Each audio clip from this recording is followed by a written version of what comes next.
Hey guys, good morning. Welcome to the RAMZPAUL show. It is Wednesday, February 26th. It's great to be here. If you're new to the RAMZPAUL show, welcome. We do this Monday through Friday. Monday through Thursday, we start at 11 a.m. And on Friday, we start at 8 p.m. It's our open line Friday show. Wednesday, this is a great day because not only do I have this show, but in the evening, I kicked off a new show last week called Wednesday Wrap Up with Z-Man, the famous Z-Man. And he's a great blogger. I read him every day. He's a little bit younger than me, but we kind of have similar backgrounds. We kind of think in a similar way. Got a lot of good feedback about the show. I'm super excited about it. It's again tonight at 7 p.m. I will post the links later in the afternoon.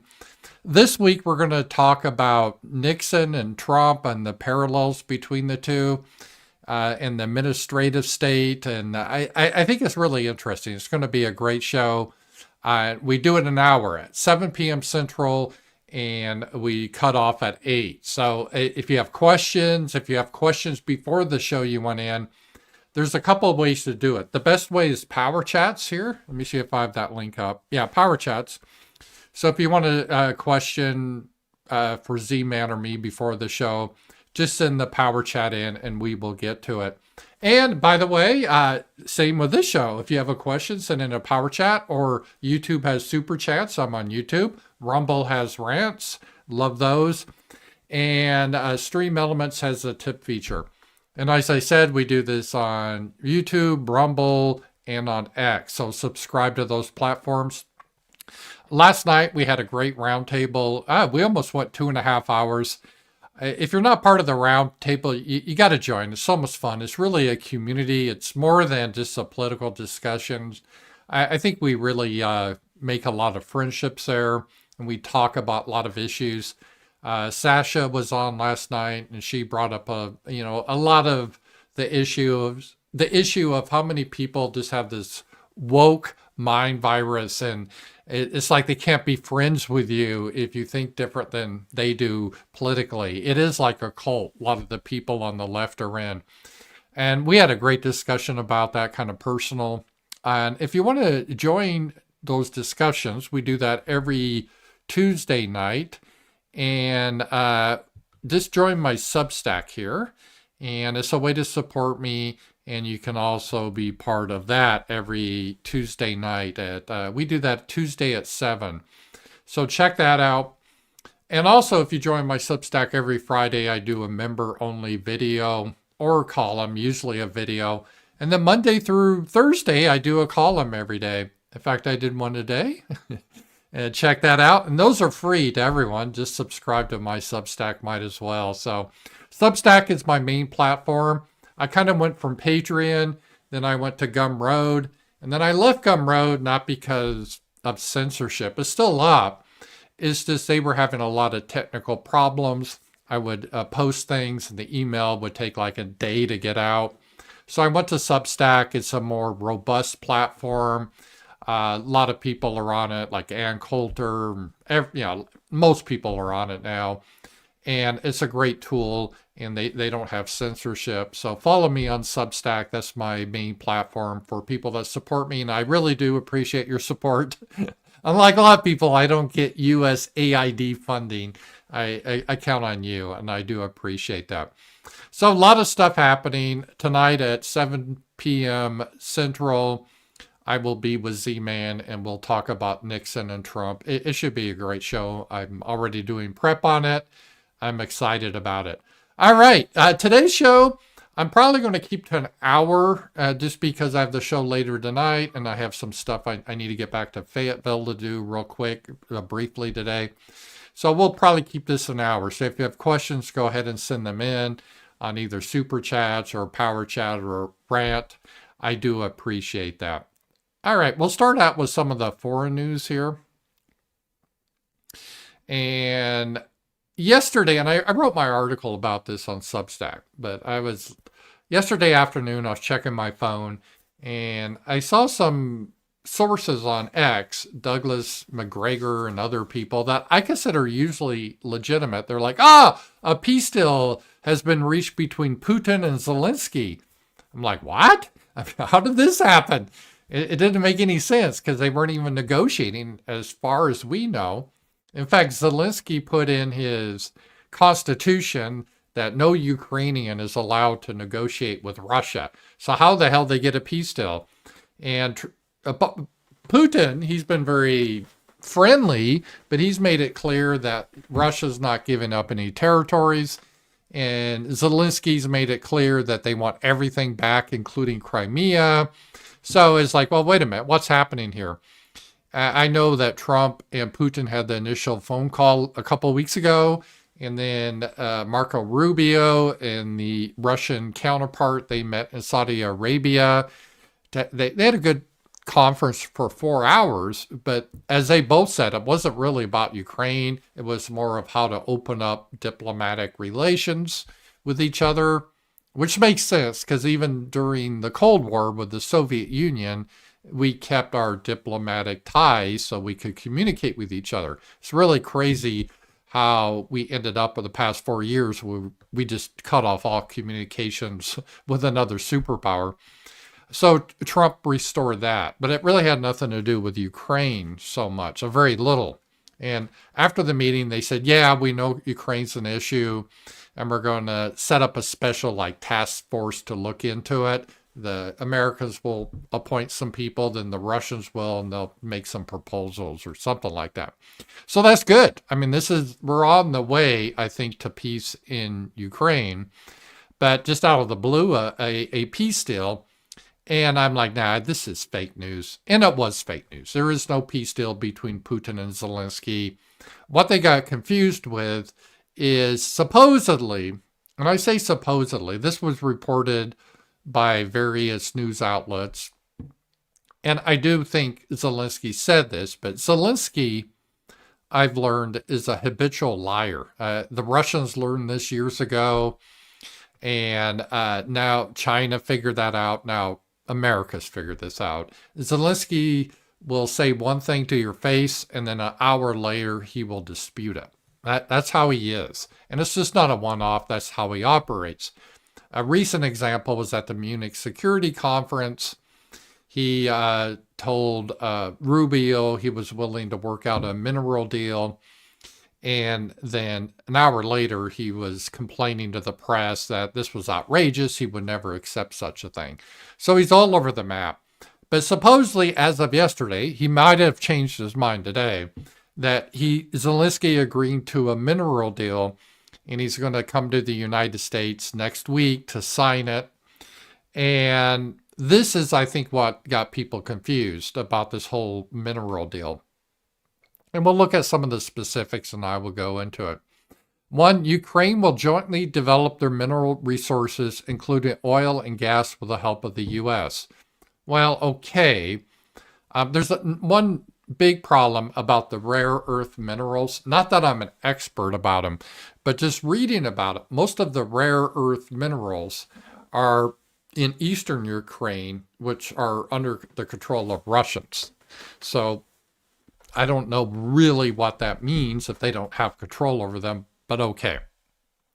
Under the new text, 50% of future proceeds from new mineral projects will go into a fund controlled by the U.S., but only for investing in Ukrainian projects. No existing Ukrainian revenue streams will be shared with the fund. So the idea from what this is saying is we'll have this joint mineral deal with them, but any proceeds that we make on it, at least they are just going to go into the fund, and the fund is not going to the American taxpayers. It's just going to help develop Ukraine. At least this is how it reads. U.S. dropped its demand for a right to $500 billion in potential revenue. There's no explicit security guarantees. A security guarantee is what Zelensky wants, where if he's not happy with the Russians, we'll go to war with Russia. The United States has constantly pushed back on this. In fact, even the Biden regime didn't agree to this. We were like, no, we're not sending combat troops in Ukraine. And Trump, Pete Hegseth, Rubio, they've all been clear on that. There's not going to be any security guarantees for the Ukrainians. And more than the Ukrainians, also for our NATO allies. So if like the British want to go on some adventure in Ukraine and fight the Russians, and they start getting into trouble with their little force and they cry for help, we're under no obligation to help the British. That's not covered under Article 5 of the NATO agreement. Article 5 is if one NATO country is attacked, we all come together to fight the aggressor. So if Russia should, for example, to attack London, I wouldn't be opposed to it, but let's say if they should, we would be obligated under NATO's Article 5 to come to the assistance of Britain. Okay, but this is different. If you do your own little war and in another country, we're not obligated to come to the defense of Britain. And Trump's made that clear, and so has Rubio. The British want that, and the French want that. It's not any different than during, let's say, Vietnam. And I'm studying Nixon. During the Vietnam War, NATO existed, and we were being attacked in Vietnam, but Britain or France, they weren't obligated to declare war in North Vietnam because, again, it wasn't like the North Vietnamese were attacking Los Angeles. If they did that, then yeah, they would have to attack. So there's no security guarantees. And so I'm not as excited about this as most people are. I think it's mostly fantasy. A couple of reasons. One, again, the rare earth mineral deposits are primarily, my understanding, in eastern Ukraine. Zelensky doesn't control those anyway, and it doesn't look, no way, no how is Ukraine getting that land back. So it's kind of a moot point. It's academic that we're not going to be able to get at those minerals anyway. And then I don't see any provisions of us being paid back in this deal. So really, what's the point? And even if this fantasy should happen, which is looking doubtful, if Zelensky's in charge, and let's say if it was really generating revenue, he would just renege on the deal. He would say, no, I've changed my mind. You're trying to exploit me. You're an imperialistic power. All that money you gave me, it was a grant. It wasn't a loan. You just gave it to us. We don't have to pay it back. He's playing that line now. So I doubt we'll get a dime from Ukraine. I think, it's one of those things that Trump decided to do because it shows that Ukraine really owes us. And maybe this is leveraging against the Russians because the Russians said they're willing to sell, not give, but sell rare earth minerals to us. And maybe we can be in a better bargaining position if we could say, well, Ukraine will sell us too, so you got to give us a good price. I don't know, but I don't really see too much into this deal. A lot of people were excited about it. I'm skeptical that this really will do anything. I don't think we're going to get paid back with this deal. I think it's mostly based on fantasy. The minerals, who knows if they're even there. There's been some questions that they've been overstated, how much rare earth minerals are there, and are they accessible, or are they controlled by the Russians? So, yeah, I don't really see that. I think Zelensky has the idea that if we sign this agreement, then we will be sucked into the war in Ukraine. That's obviously Zelensky's goal. He wants the United States to get into the war directly. It's obvious. Hopefully Trump and Rubio and the rest will stop that. So I don't think this is going to mean a lot, this deal. I know a lot of people were excited yesterday. And yeah, I guess on the surface it's okay. But I don't see this as a peace deal or anything. We haven't even started peace negotiations. And we don't really have the leverage that the United States has that I recommend Trump should do is just to tell Europe and Ukraine that this is not our war. We don't have the money. We're in economic problems. I really think the country is in a worse shape than we realized after 4 years of Biden. Things aren't looking good. And Trump's only been in a month. You can't blame him for this. It's looking really bad financially. And you're seeing all these drastic cuts And I think people behind the scenes have realized the serious nature of our financial situation. Elon Musk has talked about it. I know a lot of people hate Elon Musk, but he said, hey, we got to make these cuts or we're not going to have a country. We're not going to be able to fund Social Security, Medicare, Medicaid. And I know there's a lot of pain, all these government cuts and everything. But if you don't, the country's bankrupt. And so we don't have money to just have this military adventure in Ukraine that we're funding like 70% of it. I mean, there's a debate. Europe does some, but most of the weapons, 70, 80% of the weapons are from the United States. So from a financial point of view, it's just a waste of money on the war that's going to be lost. We can't win the war just by giving weapons because Russians have more men. They're killing the Ukrainian soldiers. It's just a war of attrition at this point. So it's throwing money down the drain where we don't get any return for it. It's a waste of money. And then just the morality of it, the millions of deaths. Is that really worth doing? I think we should wash our hands of it and say, hey, Ukraine, Britain, France, if you want to continue the war, we don't recommend that, but that's your choice. That's not up to us. We're pulling out of it. We're going to normalize relations with Russia. I mean, Russia's not going to be our ally, but we're going to trade with them. We're going to remove sanctions because that will help lower energy prices, which will help reduce inflation, will help the economies of both countries. That's in the best interest of the United States. Sending an endless amount of money to a dictator in Ukraine to try to defend Eastern Ukraine, which is majority ethnic Russian anyway. Why are we doing this? And the United States can't really do a peace agreement with Russia. This is possible concerning Ukraine because Ukraine, they're their own country. Yeah, we fund them and we have a lot of control, but we can't force Zelensky to sit down with Putin, or we can't force Britain, Starmer, or Macron to sit down with Putin. They've refused to do so for the last 3 years. It's kind of rich. They complained and bitched about Trump talking to Putin and the initial negotiation. They're like, oh, we want to be there. And it was like, the Trump administration had 2 points. Number one, this isn't really anything to do with Ukraine. It has to do with the relationship between Russia and America. So why in the hell do you need to be there? And number two, any negotiation with concerning Ukraine, obviously Ukraine will need to be there in Europe. And so that will happen. But number three, you guys had 3 years, meaning Europe and Ukraine, where you guys have dicked around and done no diplomacy whatsoever. So now you can't come in and cry like a little bitch, like, why aren't we included? As Trump said, you had 3 years to get your act together and you did nothing whatsoever when it came to diplomacy.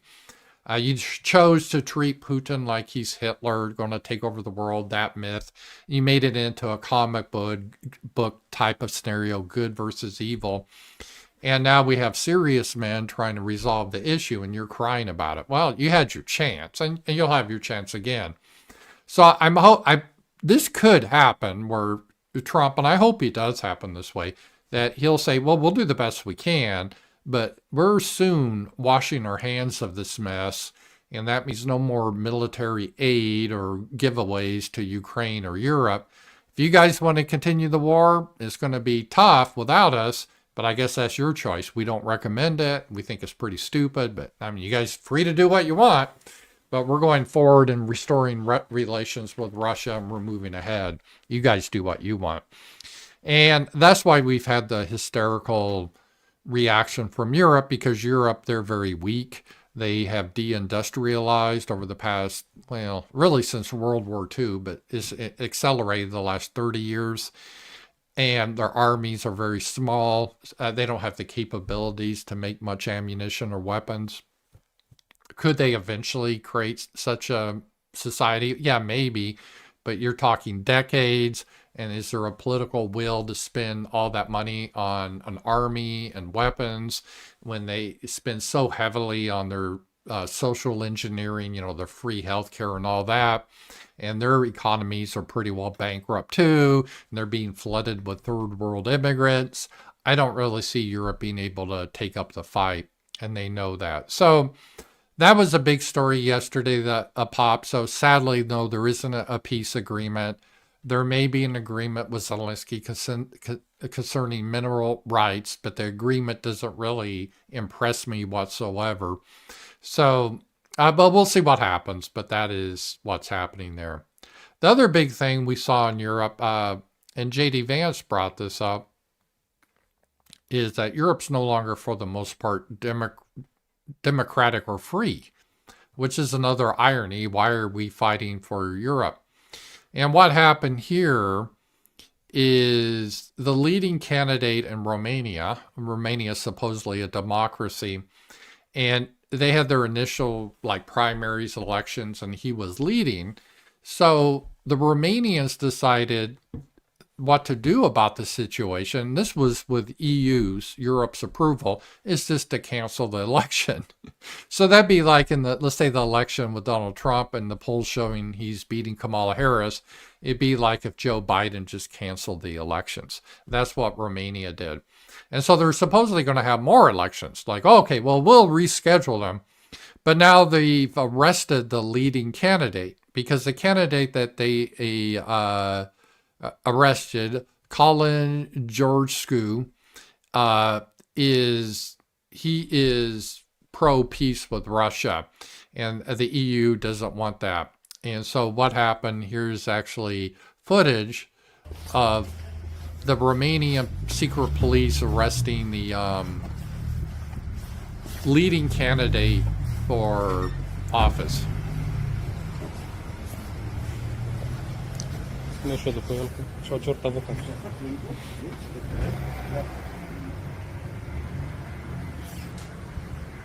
Ai lăsat o mașină? Nu pot să lăs la mașină, că pe aia intru eu, mă. Vreau să mă las pe mine? Vedeți că are arma la el. Da.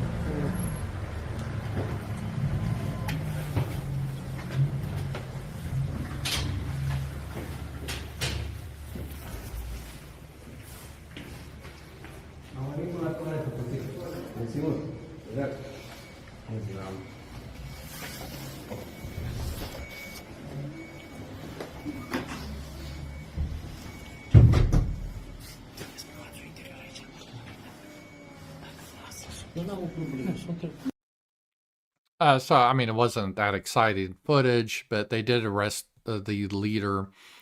And, in the United States, we came close to this. They tried to put President Trump into prison with bogus charges. So we're seeing this across the West, where the so-called democracies and freedom, the countries that are supposed to support that, they don't support these concepts, and they engage in shutting down the opposition. Germany was at one point trying to ban the second most popular party now, the AfD. They got the second most votes in Germany, and there was an effort to make that party illegal because they believe that Germany should be for the German people. And the globalists, they want to replace the Germans, basically genocide them, and they saw that as a threat. And in Romania, the current person winning in the polls in Romania, he wants to normalize relations with Russia. And the globalists don't want that, so they've arrested him. Donald Trump, they put all those fake charges against him, again, trying to keep him out of office. Remember, Colorado was trying to remove him from the ballot, but they had to put him back on. So this is across the West how the woke liberal establishment, they're really cultural Marxists, and they do not support any form of freedom or anything like that. So we had that arrest. So these people are hypocrites. We have Zelensky in Ukraine, who's a dictator. He canceled the election. He won't have an election. He arrests his political opposition. He arrests journalists. He murdered an American citizen, Gonzalo Lira. They tortured him and killed him. These aren't good people, and we're seeing this across the West. What is happening? Let's see here. Another foreign thing. Donald Trump likes to troll, and he posted this on his Truth Social, some AI of his vision of Gaza. All right, let's take a look at this here.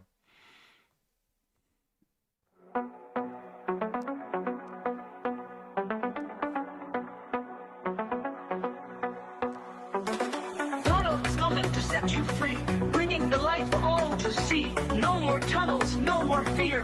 Trump Gaza is finally here. Trump Gaza shining bright, golden future, a brand new light. Feast and dance, the deal is done. Trump Gaza, number one. Trump Gaza. Trump Gaza shining bright, golden future. Golden statue of Trump. A brand new light. Feast and dance, the deal is done. Trump Gaza, number one. Yeah, so this is Trump's idea of this how to deal with the Gaza situation. He had the idea of ethnically cleansing the Palestinians from Gaza, round them up, and move them somewhere else. Where he didn't really specify. He's trying to dump them in Egypt or Jordan. And then he wants Gaza to be like a resort, like Las Vegas on the Mediterranean, and clean it up, rebuild it, put in casinos, you know, those waterfalls, and make it fancy. And while it's interesting, and I don't really care about the Palestinians, I really don't care about Israel, that should be their mess. We shouldn't be involved in this sort of thing. So I disagree with Trump on this matter. I don't see this as America first trying to get involved with this war Israel has with the Palestinians. It's been going on my whole life. I don't think we need to be involved with that. So it is kind of trollish. She puts that out there. And I guess it is to have a good vision of Gaza. But the problem is you have this is why diversity doesn't work. And the Jews in Israel understand this. They don't want the Palestinians in their country because they know they would vote them out. They want to keep it a Jewish state. I get it. That's what we nationalists want for all people. But you got to come to some sort of accommodation, like a two-state solution or whatever. You just can't easily move people out and then make it into a giant casino. I don't think this would happen. All right, one last thing, and as Jared Taylor said, and Jared Taylor's 100% right here. CDU chairman, this is the guy that won the election, has unexpectedly backed down from his party's promise to close the borders and enforce border controls to curb illegal immigration. Niemand von uns spricht None of us are talking about Grenzschließung. border closures. Niemand. No one. Obwohl das im Wahlkampf Although this streckenweise was behauptet claims that time during the election wurde. campaign. Niemand von uns will die Grenzen schließen. None of us to close the border. Niemand von uns. So, and as Jared Taylor said, this wasn't unexpected. It shouldn't be unexpected. And this was a little frustrating with the results of the German election because the equivalent of our cucky Republicans won, the conservatives won. AFD came in second. They're kind of like MAGA Republicans or nationalists. And then like I think it's SDU, that was the party that was in charge, or like the Democrats or liberals. So you think that the conservative party winning, they could partner with the AFD, they'd have a powerful coalition, they could close the borders, they could prevent all these immigrants, third world immigrants coming in, raping and attacking their women and children. But oh no, you'd be wrong. The Conservative Party, they sold out as always. They cucked on their positions. And they're similar to be like a Mitt Romney or Lindsey Graham. So, yeah, it's not unexpected. This is what these people do. This is what the Republican Party, before Trump anyway, that's what they would always do. They would talk a good show, but nothing would be done. For example, Trump really has shut down the border. Let's take a look at that. Speaking of immigration here in the United States, CBS did a thing on this.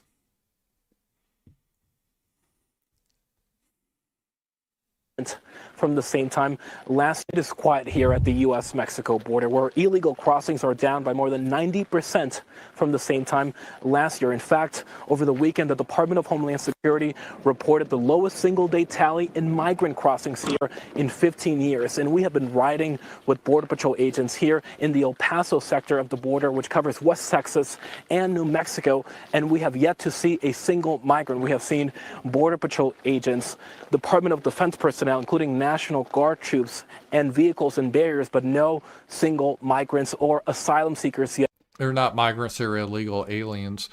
So this shows that Trump was able to solve this issue within a month. Actually, he solved it in a day. You didn't even need to build a wall. And Kamala Harris and the Democrats, you remember she's supposed to be the border czar for 4 years. She didn't do shit. She never even came down there. And to solve the issue wasn't very difficult. You just implement it right away. You just say, no, if you come across, we're going to arrest you. And we're going to send the military down to help enforce it. And the word got out. The word got out that, there's no sense to try to cross the border illegally. You're just going to get arrested and sent back. It's a waste of your time. The illegal aliens, they learn, they hear. And then they saw that, Biden's program to fly people in so they could fly them into your community, and they get a free cell phone app, and they learn how to get a free debit card so they could spend your money, and they can stay at a luxury hotel. That's gone. That's all. That's wrapped up. So, these people, they may not be very smart, but they're somewhat rational. They're like, why even try? All the funding's being cut. All the goodies we're going to get is being cut. We can't just cross the border anymore. We'll be arrested. And, we have high-tech equipment. Like I said, the wall always was more of a symbolic thing. And you don't really need a wall. You can do it through other detection. And as I've always said, the best way to stop illegals is make it no incentive to come to America. And that's, you can't get a job because if anyone hires you, that person's business will be confiscated and they could be arrested for breaking the law. And we're not giving away welfare to you. You're not getting free welfare. I mean, we're out of money in this country. It's hard times economically. We don't have time to piss away money on illegals staying at luxury hotels. Those days are over. And so you get that message out and people are like, oh, well, why? What's the point of even coming to the United States? I mean, they're not coming here because of free speech or because they have any connection to this land. They don't. In fact, they come here, they wave their Mexican flag. They don't consider themselves Americans. So that dries up the incentive. And then there's the point. And so if you're illegal, you're like, well, why do I want to get into the United States? It's colder. I'm not going to get free welfare. I'm not going to be able to get a job easily because they're cracking down. If I try to cross the border, they're just going to arrest me now. They have a lot of high-tech equipment to detect, at night, infrared. They can see if I'm trying to cross. And then I'm just sent back. And then people that are here illegally, they're starting to see that they could be deported. And if you're deported, you're arrested and you are sent immediately out of the country with just the clothes on your back. And so, as I've always said, for every illegal that we deport, there's probably 5 that just pack up the van and themselves head back to Mexico. Because in their thought process, like, why should I risk getting deported? If they deport me, I can't pack up all the shit I've accumulated. I should probably just pack up my stuff and go while I can, right? And that would be like when I was living in Hungary. I never overstayed my visa, but it'd be like, I have my stuff there. I don't want to be arrested if I was overstaying my visa and immediately shipped out of the country. Then I'm like, well, wait a minute. My laptop's in the apartment. My clothes are in the apartment. Wow, you can't get them. And the same with these illegals that are in this country. If they see people are being deported, they will many times self-deport. Yet, and officials here tell us that the reason behind this dramatic drop in illegal immigration is the new administration's tougher immigration policies. They credit the Trump administration's immigration crackdown for this dramatic drop in illegal immigration here. So this is really profound. And I know I'm not a fan of some stuff that Trump does. Believe me, I'm not his fantasy about the Gaza Strip just seems kind of weird. I'm not really on board with the Canada being the 51st state. That really wouldn't be good for America. It was fun to troll Governor Trudeau. I'm okay as just trolling him, whatever, but it's not a really good policy. But there are things that Trump has done that has been excellent, and I would have to give him an A plus when it comes to stopping illegal immigration. I don't think he could do any better. It's stopped. Illegal immigration, for all practical purposes, is done. It's over, and it happened like that, and that always shows it could have. Now, we still have the problem of the illegals in our country. And you could say, hey, I want to increase the rate of deportations. And I think Trump has said that. He wants to see the rate increased. But again, for every illegal deported, there's probably 5 that will just head back on their own. So I would like to see that up. I mean, we need to get better on that. But when it comes to illegal immigration, Trump has solved it. Those policies include a new measure that allows agents to quickly expel migrants back to Mexico without any sort of asylum processing, which has been a right for migrants under U.S. law. That is currently suspended, and many migrants are now being summarily expelled back to Mexico without any chance to request asylum. See, the game they used to play, and let me just explain it to you, is they would be coached by Soros organizations that, oh, you got to tell the Americans you're coming here not because of financial reasons. Well, because I'm being persecuted, I need asylum. Because years ago, we had the idea, let's say, oh, you're escaping from communism and you wash up on shore. I want asylum. If you send me back, they're going to kill me. That was the idea for asylum. That has been abused like everything else. So all these hordes of people that, by the way, as Elon Musk said, I need asylum because I'm persecuted in my country. But once they get here, like 80% of them go back to their home country and visit. So it's all bullshit. But they were coached this by these assholes like Soros, who should be arrested, to get around the system. And so why they were claiming asylum, they would stay in the United States. Now it's like, yeah, fuck off. If you want to claim asylum, good. Do it back in Mexico. We'll get to your case in 3 years. That's how it should be. That's the big change. And amid this drop, the administration is now also considering reinstating a policy known as Title 42 that would allow officials to cite public health concerns to also expel migrants back to Mexico or to their home countries. Yeah, so they're being straight up expelled now, and I got to give Trump credit for that. He has solved the illegal. Now, we still have legal problem and all that. He has solved that 100%. So, again, there's some things that Trump hasn't done really good, but I think this was a pretty good thing here. Let's see here. Let me just go through what else is happening. Speaking of immigration, this isn't as big as a deal as people are making out to be. Then I'll show you this and we'll go through it. Here we go. We're going to be doing something else that's going to be very, very good. We're going to be selling a gold card. You have a green card. This is a gold card. We're going to be putting a price on that card of about $5 million, and that's going to give you green card privileges plus. It's going to be a route to citizenship, and wealthy people will be coming into our country by buying this card. They'll be wealthy, and they'll be successful, and they'll be spending a lot of money and paying a lot of taxes and employing a lot of people. So what this is a way to get citizenship faster if you're a foreigner into the United States if you have money. So you're basically buying citizenship for $5 million. Well, technically, for $5 million, you don't become a citizen right away, but it puts you on the fast track here. The idea is people that are wealthy, they come in this country, they pay taxes, they're not draining our welfare, they create new jobs. They're usually not the lower scum of society. That type, they're not going to be robbing people in the streets, right? So the people that come in with this gold card that they paid $5 million for, they're probably not going to be the people that are waving guns and shaking down people in the Aurora, Colorado apartment buildings. They're not going to be that. They're not going to be the ones eating your cats and dogs, right? Like Haitians. They're not going to be doing that. So that's the idea. But the idea is, should we really be selling citizenship? I don't think so. Now, to be fair, this is not really new. Trump replaced, there was already a program that did this that Trump canceled, but it was $1 million. So for $1 million, you could buy into this. They canceled that and they created a new one. Now you have to have 5 million, which makes sense. Inflation and all that. And I am philosophically opposed to this, just because I think citizenship should be more than something you buy.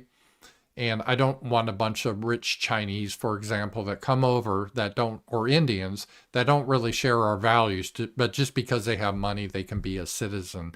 I think a citizenship should be people that have a kindred blood, language, custom, religions. I mean, we can have some immigrants. And I get it. I'm not really going to die on this hill. It's because at the same time, this is a very small number of people that would implement this. So it's not like millions are going to come in, and it does raise some revenue. But ideally, I don't think we should do this. So I'm not a big fan of this. But anyways, and other countries do this too. I knew when I was in Hungary, even Orban, he's a big nationalist, but they sold, you could buy basically Hungarian citizenship. So if you had money, you could become a citizen of Hungary just by buying it. And a lot of countries are that way. That's why you see a lot of these Hollywood rich people, they can just go from country to country. I've often wondered, how do they do that? Because isn't there immigration restrictions?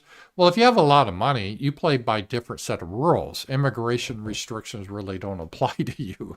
They don't. It's really weird. I don't think it should be that way, but it is that way. So if you have a lot of money, you can stay in France as long as you want. You can stay in Britain as long as you want. Hungary, get yourself citizenship. You know, that's just how it is. I'm not saying that's fair, but it's how the world works. I don't think ideally that we as America should do that. We're like, no, we're not selling citizenship. Just because you have a lot of money doesn't mean you're going to be compatible with our people. Now, it's true, you're probably, again, not going to be mugging people on the streets or kidnapping dogs and eating them, but you're still not one of us, and will your money be spent for things that are good? So I am actually opposed to this, but only mildly, because it's replacing a program that was basically the exact same thing, except they sold it for $1 million. Now it's $5 million. I'm not a big fan of that. But at the same time, it's not going to be a huge deal here. Okay, some other changes we've had domestically that's getting the controlled media all upset, and we'll take a look at this.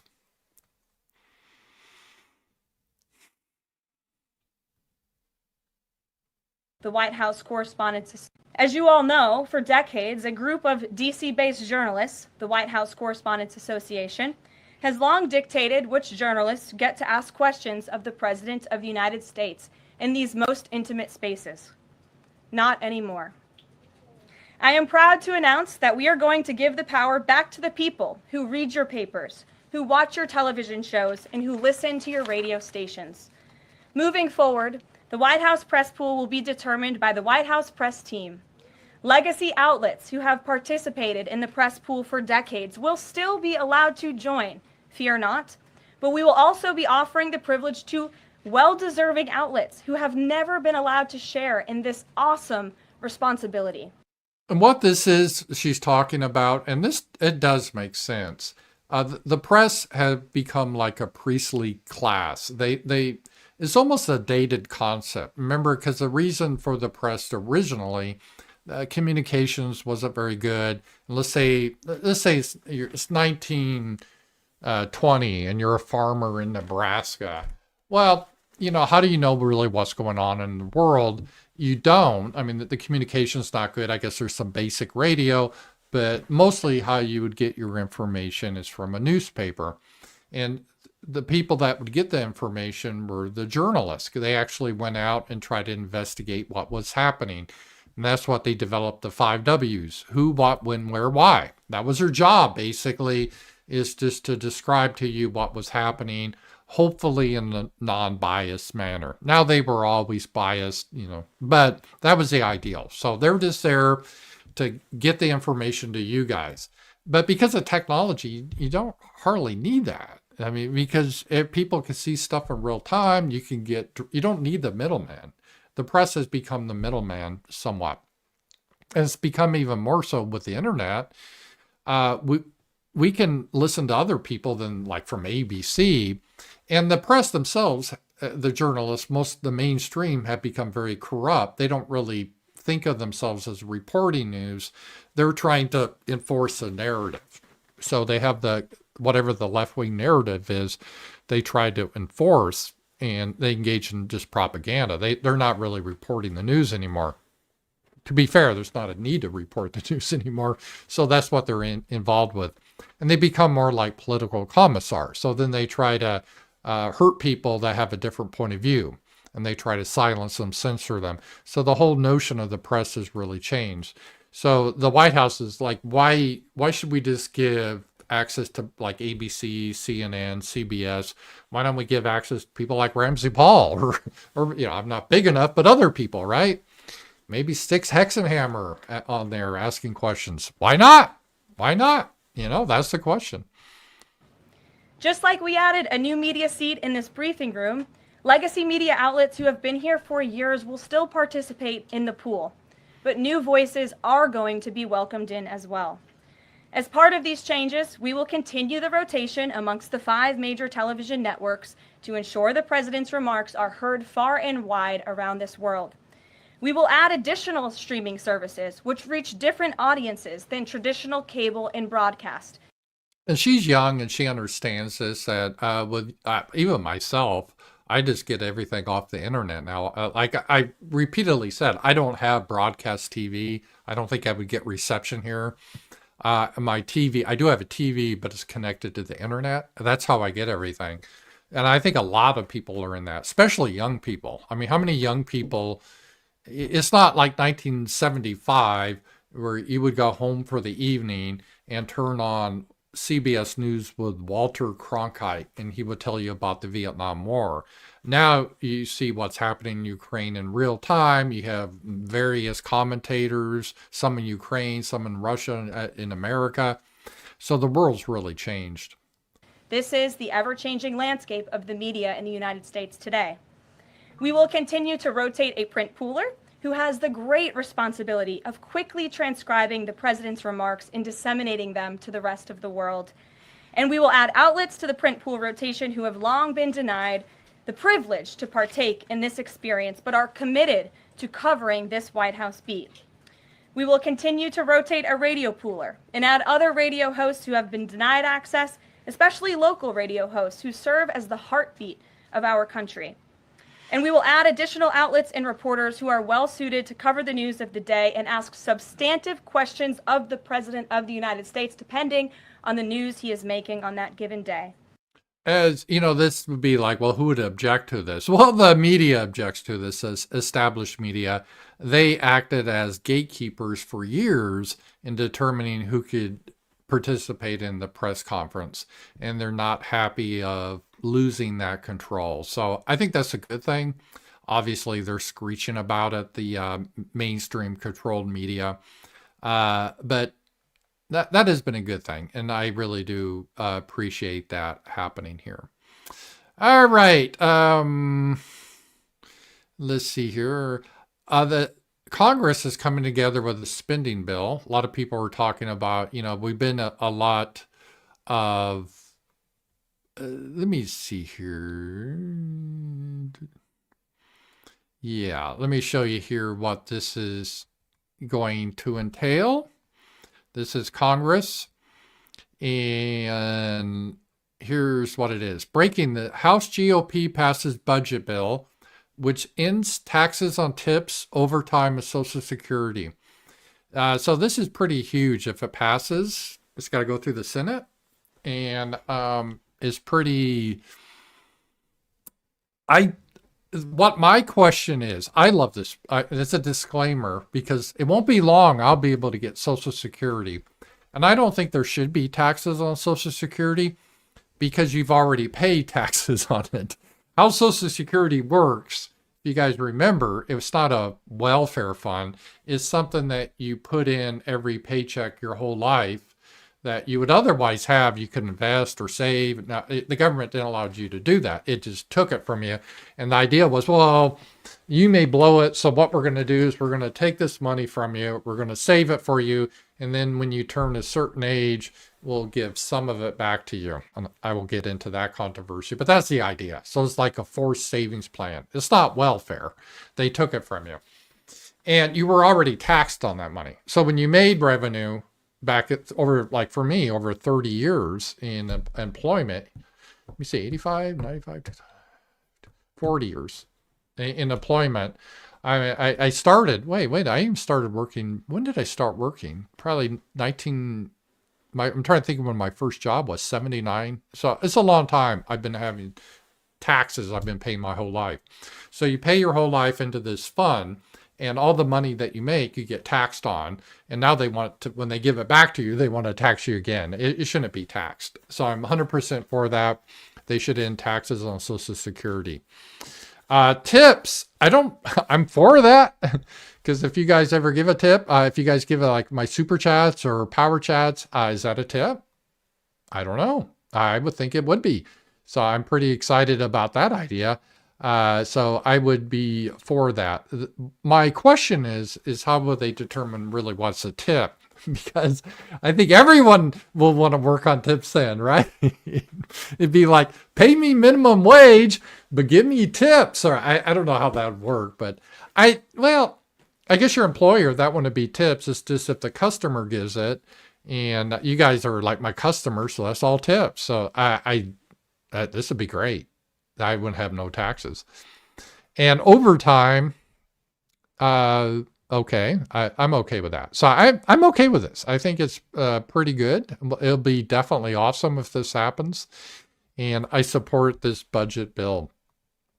All right, now there is some controversy because whenever something like this is proposed, the Democrats, they always, black babies are going to starve. $880 billion in Medicaid cuts is insane. A lot of people are going to die. Well, everyone's going to die eventually. The question is how much money should we put in Medicaid? All right. Now, there's a difference between Medicare and Medicaid. A lot of people, I get them confused, right? Medicare was designed for older people that are 65 and older. And it's used for other things too. And I won't get into that. But the idea was, as you work, it's kind of like Social Security. Part of your income goes to fund Medicare. And then when you get old, you have some insurance. And like Social Security, they've abused it. They've raided that fund. But Social Security by itself is actually a money generator for the government because it's kind of a scam. You have to pay into it, let's say 30, 40 years. And so they got a whole lot of money from you, right? That they can invest, do things with. They have a whole lot of money. And then how long do you live when you start to take it? Some people die even before they can get a penny. But they're not going to refund the money. They're like, yeah, so it's a great deal for the government. Or let's say you retire and you live for 5 years. You're not getting out what you put into it. So there's a huge surplus with Medicare. I mean, Social Security.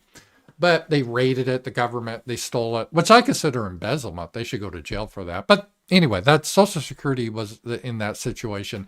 Medicare was supposed to be that way too.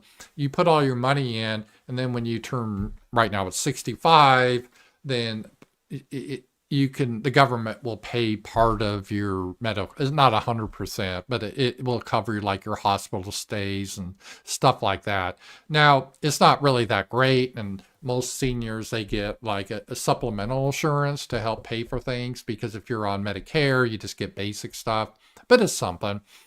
And again, it wasn't really a welfare program as designed. It's something that you were forced to pay into your whole life. And then at the end, it's like, okay, well, you paid into this insurance. We're going to give you the insurance now. Medicaid, though, that was pure welfare. That was just the people that basically unemployed. They didn't have health insurance. I don't quite know. Even if you're a really poor worker, you can now get on what we call Obamacare, and it's basically free health insurance. If you don't have a lot of money, it's basically free. But let's say you don't even do that, so you're just you don't work, period, and you can get on Medicaid, and that was designed for low-income individuals and families. So when I think of Medicaid, I think of like a big, fat, sassy black woman with a brood of 8 kids. That's Medicaid. The funds all that. And it's been real abused because it's gone to illegal aliens, it's gone to people scamming the system. So there's a lot of savings that can be cut from Medicaid. And Medicaid, again, is a welfare. It's not something you put into, it's just paying out people. And I think that is good to cut that. And we have to. We're running out of money in this country. And I don't think a lot of people understand the seriousness of the economic situation that's built up over the years. And it's not just because of Biden. It goes way beyond Biden. It's just we've been kicking down the can down the road for decades. And now it's finally catching up to us. And so major cuts need to happen. And I don't believe in cutting Social Security or Medicare.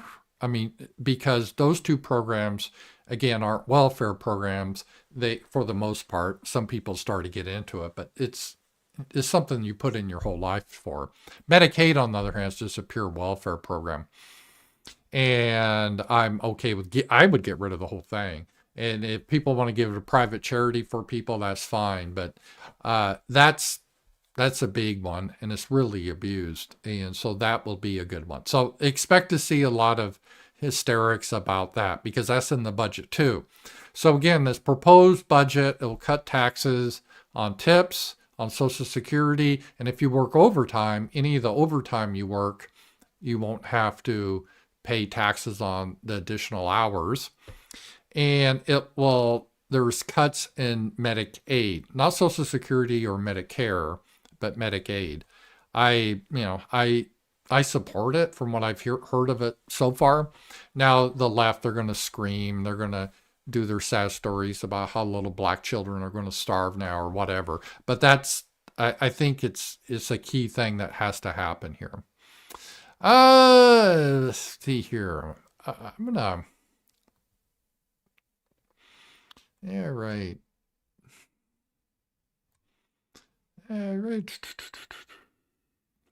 Right here. I appreciate you guys all being here today. I'm going to wrap up a little bit early today. I got to get back to Fayetteville. I will have my show tonight, though, with Z-Man. Wednesday wrap-up. So be sure to submit your questions. We're going to talk about Nixon. And I do appreciate it if you really enjoy the content tonight to help send in a super chat. It means a lot. We split at 50%. And that's kind of the key of what we do going forward. So I look forward to that. Thank you. I really appreciate it. It's like, yeah, hey, buy a cup of coffee and listen. Just, whatever you pay for a coffee, submit a question. I think it'd be good. Elon Musk was really funny here. He was talking about the insanity of government and how all these rules they have to do. He did with like SpaceX. And I don't know if you guys saw this. This was it's like a stand-up routine, but it's real. This actually happened. And we'll watch this here to end the show. So it's pretty funny. Some of them are, I guess, kind of funny. There's, we had to do this. SpaceX had to do the study to see if Starship would hit a shark. And I'm like, it's a big ocean, So this is when his SpaceX stuff, they fall back in the ocean. There's some government regulation. Yeah, well, when it lands on the ocean, will it hit a shark? There's a lot of sharks. It's not impossible, but it's very unlikely. We said, okay, well, fine, we'll do the analysis, and then, well, can you give us the shark data? They're like, no, we can't give you the shark data. Well, like, okay, well, then we're in a bit of a quandary. Yeah, if you don't know how many sharks there are, how are you going to figure out the calculations? We solved this this shark probability issue, and they said, well, we could give it to our Western division, but we don't trust them. And I'm like, am I in a comedy sketch here? So the government said, well, yeah, the people in the Western division could give you how many sharks there have, but we don't really like them. So eventually, I think we got the data and we could run the analysis to say like, yeah, the sharks are going to be fine. But they wouldn't let us proceed with launch until we did this crazy shark data, and then we thought, okay, now we're done. And they said, but what about whales? I'm like, when you look at a picture of the Pacific, what percentage of the surface area of the Pacific do you see as whale? Because I see, look at a picture, I don't see any, it's like, you can't, where's the whale? And honestly, if the ship did hit a whale, it's like, honestly, that whale had it coming, because it's like the odds are so low. You know, it's like Final Destination, the whale edition. It's like fate had it in for that whale, you know. And so we have to do the whale analysis. And it's like, okay, yeah, the whales will be fine too, you know. It goes on. And then there's like, well, what if the rocket goes underwater, then explodes, and then the whales have hearing damage? Like, this is real. This is actually, and we're like, look, if we could make a rocket go underwater and be a submarine, that would be like a feat of physics we could not accomplish, okay? This is not how it works. So, anyway, just one like crazy thing after another, where, you know, so this is why I'm like really feeling the pain of the overregulation. That was a good story about all the, you know, he's just some regulations about what if it hits a shark or a whale or something like that. That was pretty crazy. Hang on here. Let me just check here something. Oh, okay. That was just Sasha saying, bring Button the dog. Of course I'll bring the dog. So, all right, guys, I'm excited for tonight. We're going to be doing the Wednesday wrap up with Z-Man. We're going to talk about Nixon and Trump, and 7 p.m. Central. So I'll post that later this afternoon. So you'll have the link. Send in your questions. We're going to have a great time. And thank you guys for being here. And tomorrow's Thursday. So again, tonight, the weekly wrap up with Z-Man. Then Thursday at 11 a.m. we have the show here again. I really do appreciate it. And I'll talk to you guys later. Bye-bye.